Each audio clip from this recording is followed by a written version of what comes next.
nation. There are some people in the world who fight an unseen battle within themselves 24/7 with a big smile on their face. They never cry, they never crip, they never whine. I call such people warriors because these people know the art of living life, and they're way better than those people who just exist in the world.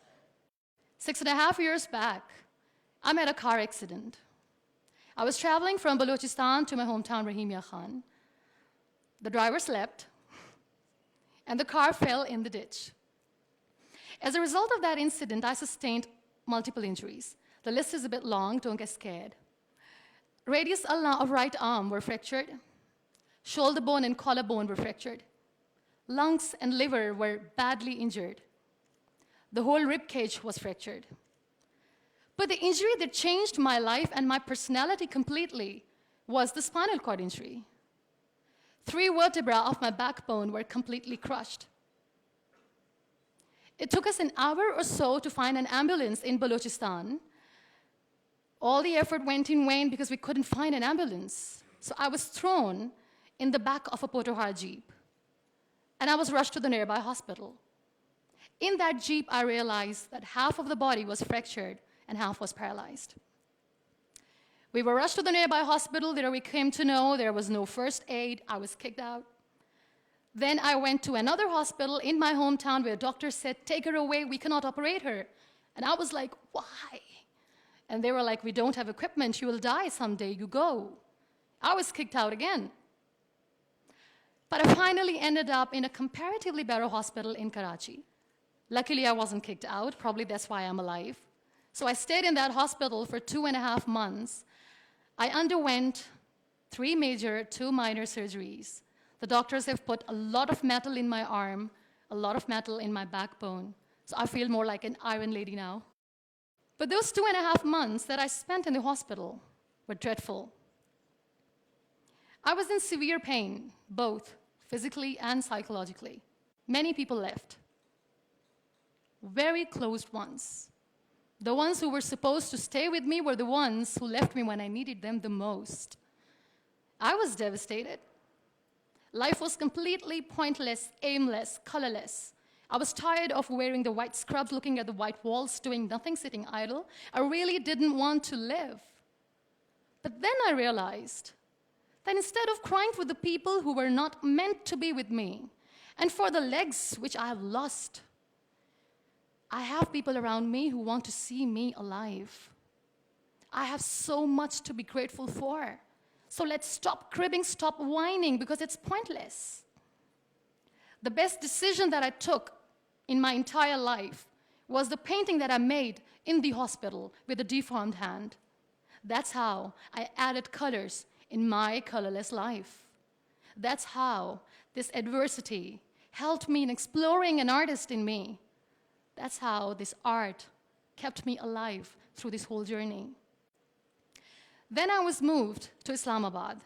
I stayed in my room on the bed, confined for 2 years, because I developed multiple pressure ulcers and a variety of infections and allergies.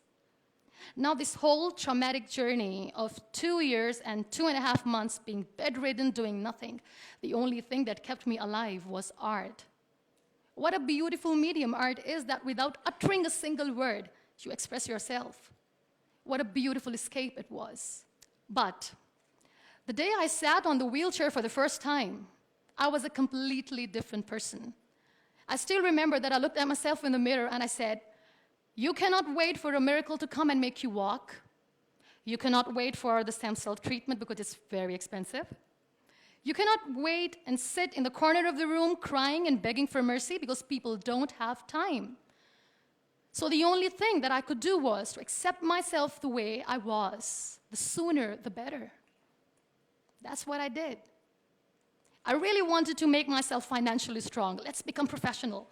I started to find some jobs. A very good friend of mine, Fine Day, updated a status on Facebook saying, "We want content writers." And like a cribber, I commented, "I wish I could." I was called for that interview, and I was hired as one of the content writers for Pakistan's first official websites, heartofasia.pk. Salman Taseer Late was the CEO. That's how I started my professional career. So I was becoming financially strong, stable, content writing was good. I was constantly exhibiting my work in different galleries. I was flourishing as an artist. Life was easy, but I wasn't happy. I was not contented because I was constantly aiming high. I was thinking big. I didn't know how I'm going to do, but I knew that I wanted to do something big for people, for the country. One day, I came across this polio campaign advertisement in which this little boy from a very underprivileged family is sitting on a wheelchair, and with his father sitting with him, crying and saying to the world in that campaign that give polio drops to your kids, otherwise they'll become like him. That advertisement shook me from inside. I feel devastated. The way that boy was objectified as an emblem of grief, misery, mercy, lifelessness, nothingness. Such a wrong picture which was being portrayed in media about the persons with disabilities. That's what we are called. That was the day when I decided that I have to change the perception of the people about being on wheelchair. Because being on wheelchair, you can still face the world with a big smile on your face and you can tell the world that you're happy the way you are. No one has right to objectify us as an emblem of misery or mercy. We are human beings, we breathe, we have souls, we are alive, we feel. We don't need your sympathies, we don't need your empathies. Let us live. No one has right to diss our abilities. We are capable enough to breathe and to live each and every moment of our lives. I recently did a modeling campaign for Toni & Guy, and that makes me Pakistan's first wheelchair-bound model. I'm brand ambassador of The Body Shop Pakistan, and I'm one of the very lucky Pond's Miracle women.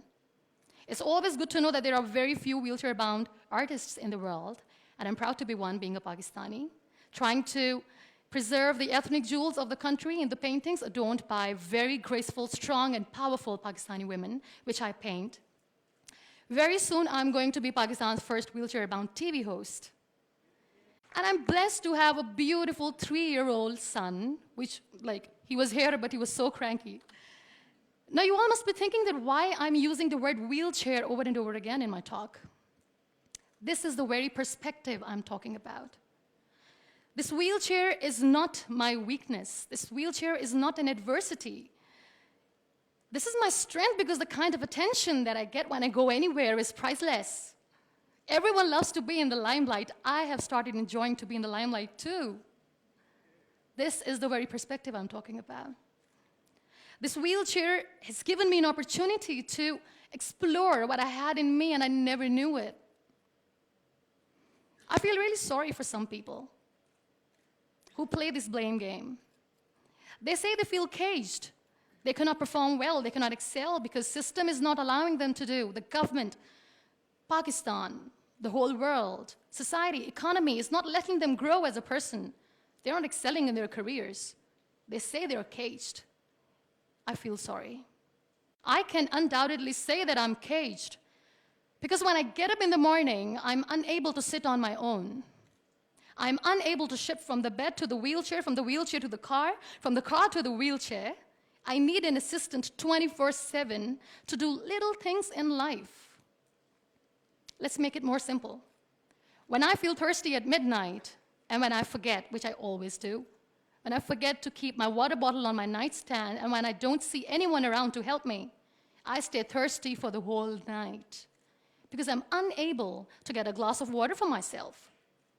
I can undoubtedly say that I'm caged by my body, but my mind is free, and so is my soul, and so is my spirit. I can still dream big. I can still think big. I can still aim high. I can still aspire to inspire.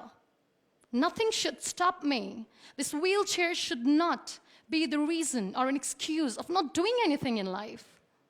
I still have big dreams. I still have big plans. And I still have to work on that. Be grateful for what you have. And trust me, you will always end up having more. And if you'll cry and if you'll crib for the little things in your life, you will never ever have enough. You want to excel? You want to grow? You want to be powerful and passionate and great professionals? Learn the art of converting your adversities into opportunities. The moment you're going to learn it, sky's the limit. So be grateful, be happy, be alive, and don't let anyone diss your abilities. Thank you.